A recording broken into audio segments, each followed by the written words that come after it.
Yo les gars, on se retrouve aujourd'hui pour une nouvelle vidéo. Aujourd'hui on s'intéresse à une tier list post la dernière extension Duelist Advance et aussi post les gros événements qu'il y a eu au niveau des États-Unis après cette extension. Donc ça nous permet tout simplement de faire une tier list où on va s'intéresser un petit peu aux decks qui ont pu faire des choses et aussi à quasiment tous les archétypes qui ont eu du support dans cette extension. Pour commencer, on va déjà placer nos deux top méta. Donc on a juste ici notre Mitsurugi avec notre Ryzel tout simplement, et on a aussi notre deck Maliste avec Ignister, je l'ai mis au Maliste juste ici. Donc là on est sur les deux decks vraiment tier S qui fument absolument tout le monde, on a quasiment que ça dans les tops, et derrière quelques decks qui arrivent un petit peu à faire leur place. Ensuite on arrive directement à Burning Abyss qui post-duad a eu une carte magie de fusion, un monstre de fusion qui fait une interruption, et un nouveau monstre qui permet des combos un peu plus simples, qui facilitent le deck et qui donne plus d'options. Ça reste globalement un bon deck. Pour moi au niveau de S, c'est ceux qui vont top vraiment beaucoup au niveau des événements. En A, c'est ceux qui vont top au moins 2-3 fois assez facilement dans tous les événements. En B, c'est ceux qui peuvent top potentiellement dans des petits tournois et qu'on va voir quelques fois. C, c'est vraiment, faut avoir un petit peu de chance pour top, et D, quasiment impossible à réussir à faire un top. Donc ensuite on a notre Armage, donc nouvel archétype qui ressemble un petit peu à Fallen of Albaz avec des monstres fusion, etc.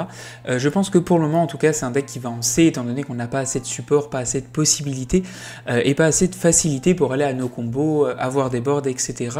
Je pense que par contre par rapport au nouveau support qu'on va avoir sur Armage, je pense que le deck va monter petit à petit dans la méta. Ensuite on a le deck Gem Knight qu'on n'a vraiment pas vu arriver dans la méta et que je vais mettre en B directement.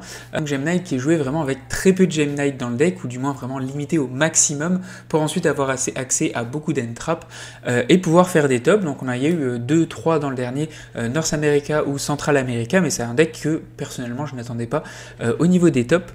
Ensuite on a juste ici notre deck Infernable avec notre nouveau Dark Flare qui va permettre encore une fois de faciliter les combos, d'accéder plus simplement à notre archétype avec Swordsman, etc. Pour moi ça reste du foncé, voilà, il y a possibilité de faire des choses avec, mais il faut quand même avoir vraiment pas mal, et en plus selon les combos on est quand même assez sensible à beaucoup de choses. Ensuite on a notre deck juste ici qui est Super Cantal, Super Quantum comme vous voulez. C'est un deck qui est basé du coup sur un combo qui finit avec un monstre qui est inaffecté, du nouveau support dans cette nouvelle extension qui facilite justement l'accès à ce boss monster avec des combos une carte, on finit avec notre full board. Donc clairement je trouve ça cool, le truc c'est que ça reste assez linéaire. C'est un peu trop coin flip dans le sens où vous gagnez la game parce que vraiment le gars n'a aucun out, mais c'est quand même très rare dans la plupart des decks, et surtout que les bons joueurs ont en général toujours un out. Donc clairement c'est un deck que je mettrais en C. Ensuite on a le deck nouvelle qui a eu des nouvelles cartes qui permettent tout simplement de faciliter les combos et d'accéder plus facilement à un board. Ça reste toujours compliqué je trouve d'accéder à un board. Je pense que je le mettrai juste ici après Armage. C'est le genre d'archétype qui fait vraiment plaisir à jouer. Donc voilà, en tout cas compétitivement parlant c'est pas quelque chose qui est très intéressant.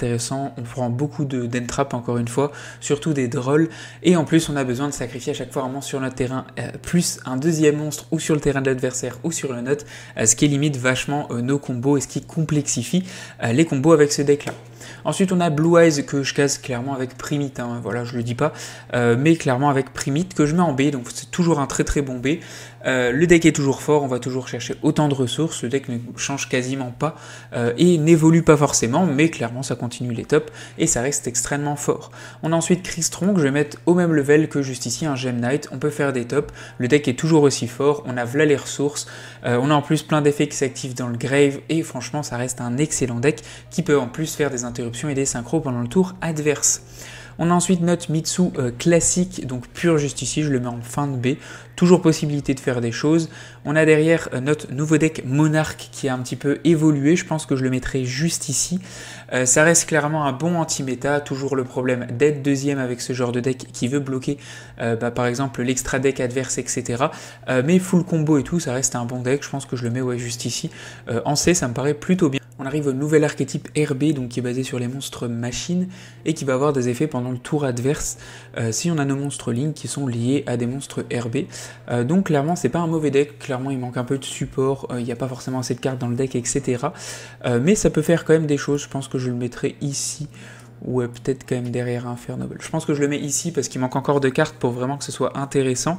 Et malheureusement, c'est quand même restrict au niveau de l'archétype, ou du moins ça restricte un petit peu, étant donné que ça restricte 1500 d'attaque et monstre machine depuis l'extra deck. Ce qui est dommage, sinon on aurait pu clairement le rentrer dans d'autres decks machines, mais ce n'est pas le cas, donc ici je trouve que c'est une bonne place. On a ensuite Argostar qui a eu sa nouvelle Xyz et qui se joue toujours potentiellement avec l'archétype Odion, nos monstres Anubis, etc.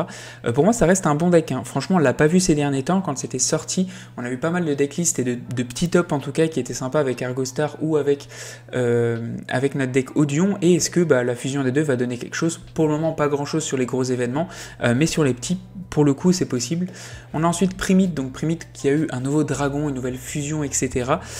Donc là je parle de Primite pur, donc Primite pur qui reste quand même très mauvais je trouve, étant donné que si on veut jouer ce nouveau dragon et tout, il faut pas mal de monstres normales dans le deck, donc c'est quand même pas très intéressant, mais clairement ce nouveau support pourrait être joué plus tard, potentiellement dans des decklists, mais pour le moment c'est pas forcément incroyable en pur.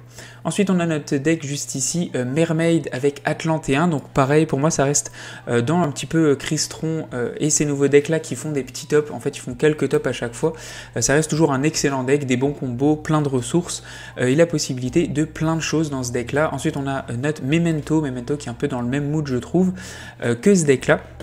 On a ensuite notre deck juste ici, Ryzel, donc Ryzel qui est joué potentiellement juste ici en B, donc qui est joué pur, c'est très rare, mais on a quand même pas mal de versions.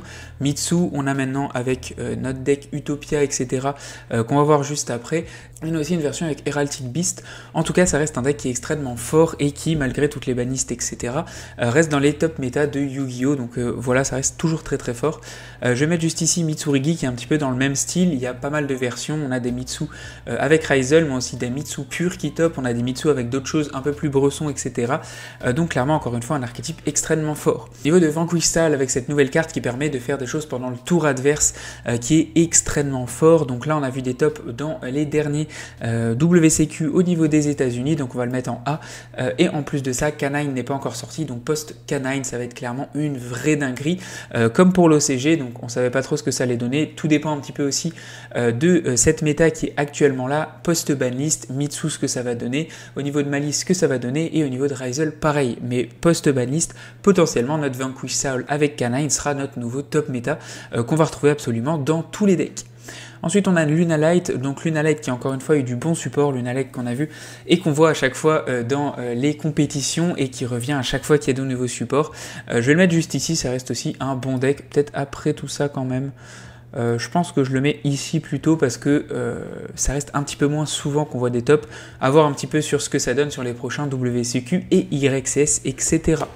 On a ensuite Morganite, la nouvelle Morganite qui permet de jouer anti-méta, de bloquer l'adversaire. Je le mets en D parce que pour moi ça reste un anti-méta qui est tellement fort en tant que premier, mais en tant que deuxième ça reste très moyen.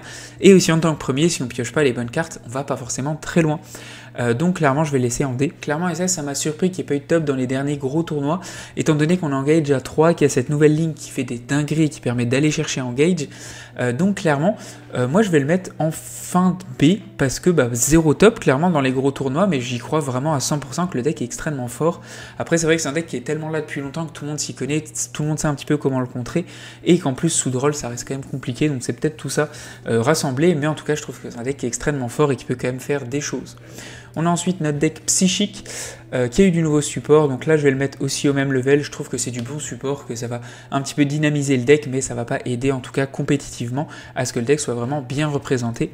Et pour finir on a Gagagazubaba Go Go Go que je vais mettre juste ici, qui pareil a fait des trucs sympas avec tout simplement notre Ryzel. Si on est sur du pur, en pur je pense que ça va fin de C, mais avec Ryzel on a vu quelques tops, donc clairement je le mets en B.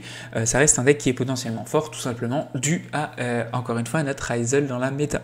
Voilà tout pour la vidéo, n'hésitez pas à me donner votre avis, voir un petit peu votre deck, où est-ce qu'il peut aller dans la tier list, et aussi je rappelle que c'est une tier list personnelle, que c'est mon avis, donc n'hésitez pas à me donner le vôtre constructif, ce serait trop cool, pour avoir tout simplement ce que vous auriez fait, ce que vous auriez changé dans cette tier list. Merci en tout cas d'avoir regardé, abonnez-vous, ciao ciao, à plus.